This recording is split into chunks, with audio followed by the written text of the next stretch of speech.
Don't blink. Yes, you blink. I know I'm using the Mirror app. Go figure why. Well, I do know why. Today, I was listening to Kid Boga, my favorite streamer. I said it, my favorite streamer. I said for every single other streamer, you can't compete, bro. You can't compete. I'm in a really good mood today because we're talking about Telltale. Now, what inspired this story is he was talking about the dark tragedy of Dark Plagueis the Wise, which is a reference to Star Wars, which is actually funny because he's talking to a scammer. It's a whole story. You want me to recap it? Okay, I'll recap it. Yeah, no problem. I got you.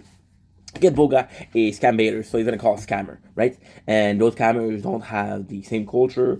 Well, not the same culture, but let's just say there's not a lot of fan of Star Wars in India. Maybe there is. Maybe I don't know. What am I saying? Google search that. Don't assume thing. Enki, that's bad, bro. That's bad, bro. That's bad. But basically, you're talking about Dark Plague is the wise. My errors are out of control today. And the funny thing with that is, like, they don't know what it is. So I was like, okay, do I know a tragedy that I can do? And the only tragedy that I know is the Telltale Studio. So first of all, we're going to talk about my Telltale experience, why I love those games so much. And then we're going to be talking about why they weren't the same. So, fun fact, my first Telltale experience was during my first depression at 22 years old. I went to the Walmart to get some junk food, and I saw that they had the Telltale game. And it was a fucking mess, because it was Batman.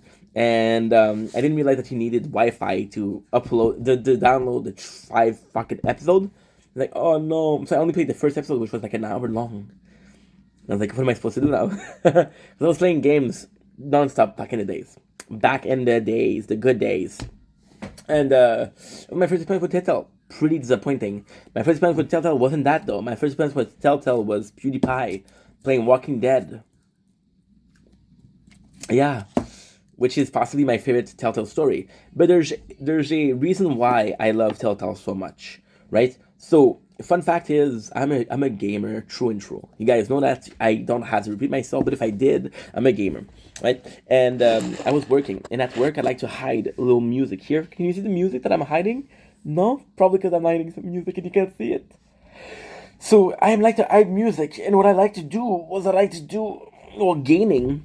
I like to do podcasts, and I like to do music. I was like, okay, well, now what can I listen to? Because I'm done with podcasts. I'm burned out on podcasts. I'm burned out on music. What can I do? I started listening full video games. Most of the games, they have full movie cutscene. For example, you take a game like Final Fantasy 12, which has a 13 hours movie cutscene, which is phenomenal. I have to go to the bathroom.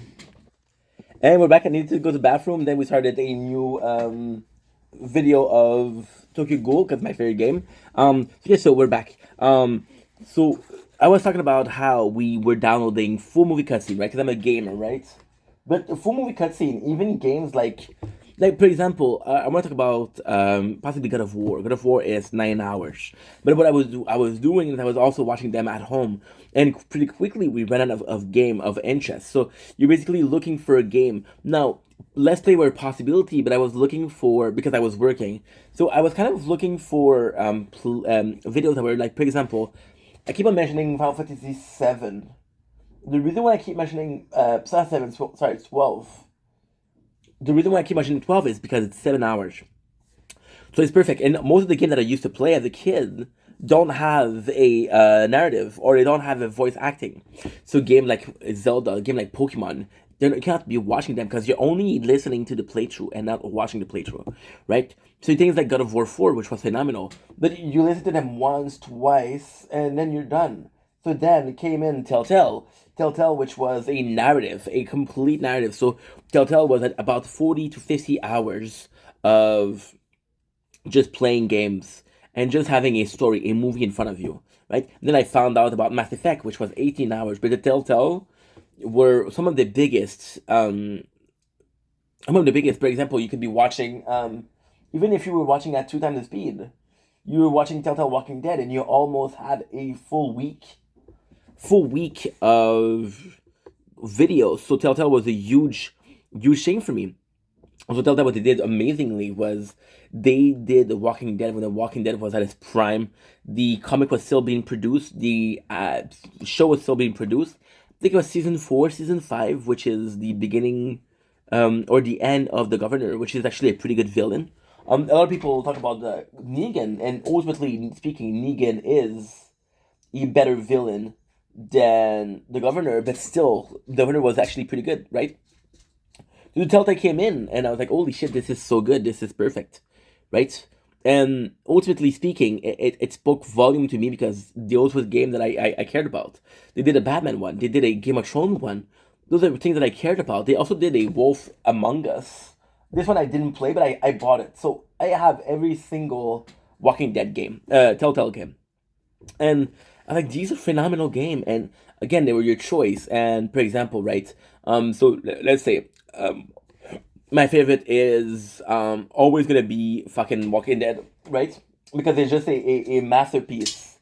It's just a masterpiece. So, for example, there's certain character that asks you a favor, and if you tell them no, they'll remember that. So, what ends up happening is you have a system of points, right? So if your points are high enough with this person, right? So, for example, I like to use Kenny because Kenny is my goat. I love Kenny. If you guys know Walking Dead, you possibly know Kenny. Sorry, we're playing Tokyo Ghoul, which is awesome. Break the Chain, which is fucking phenomenal. But yeah, so Kenny was one of the favorite characters of people, right? Kenny was one of the characters, one of the most important characters in the first season because he was Lee, which is the main character, right hand man. However, Kenny was very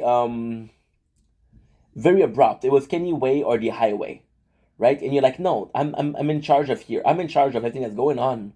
This is my fucking playthrough, right? And with Kenny, and the problem with Kenny is, Kenny, I knew how cool he was because I saw the show. But there was an episode where he asked me to kill somebody, and I was like, no, I'm not gonna kill them. So then he was mad at me for the rest of the game. And at the end, there's a chance of you to survive. But you need Kenny help to. I'm not gonna spoil the game, but you need Kenny help to survive. And then Kenny, if you don't have enough points, he will not help you. It will say something like, "Oh, Lee, I feel like when you need somebody, we're here for you, but when somebody needs you, you're not there." And because that's your whole playthrough is fucked, so you have to really do this. So the action was worth more. For example, there's a there's a scene where there's somebody that's talking back to Kenny, and Kenny's answer is like, "Fuck you, get out of the car." But you're basically leaving her to die. So he's like, "Yo, Lee, do you agree with me?" I'm like, "No, I'm not gonna let her out." So there's thing that she did. It was beautiful. It was the who's a nice person, and who's a bad person. Now they're a safe character. Those characters will agree with most of what you're saying, but those characters never make it as far, right? For example, there's also this in season two. There's a girl called Sarah, and Sarah is the most annoying characters in all of Telltale history. And Sarah, she constantly pushes herself in a victim position, right? And if you don't help her, she'll. But then if you do help her, at the end she kind of becomes a badass, right? But it's so much suffering, and you know she's not in the third season. It's like, why do I bother? Why do I bother? And we're gonna talk about it more of the Telltale Walking Dead video we could do after that. But Telltale was a great story because you were in charge of narrative. I grew up with books called Your Own Adventure. You would start from a point, you would end up in a point, and you could make choices. And if you make the wrong choice, you would die, right? So now what we're gonna be checking out. Oops, sorry about this. Yeah, there you go. Tabarnush. Is this. So how did Telltale go broke? Because Telltale did go broke, but it was weird because they had a partnership, right, with Warner Brothers, with AMC, with freaking HBOs. They were huge. Now, what I'm gonna do is I'm gonna read this article. Now, this article I've already read it, and I think is one of the most perfect way to put it. So the question is, how did Telltale games go broke? Because it's a tragedy. Such a good amount of games. Only one of their games, the first season of Walking Dead, was actually much of a hit. Well, yeah, because fucking PewDiePie covered it. Markiplier, everybody was covering it. You know, everybody that was kind of popular on YouTube or the likes were covering it.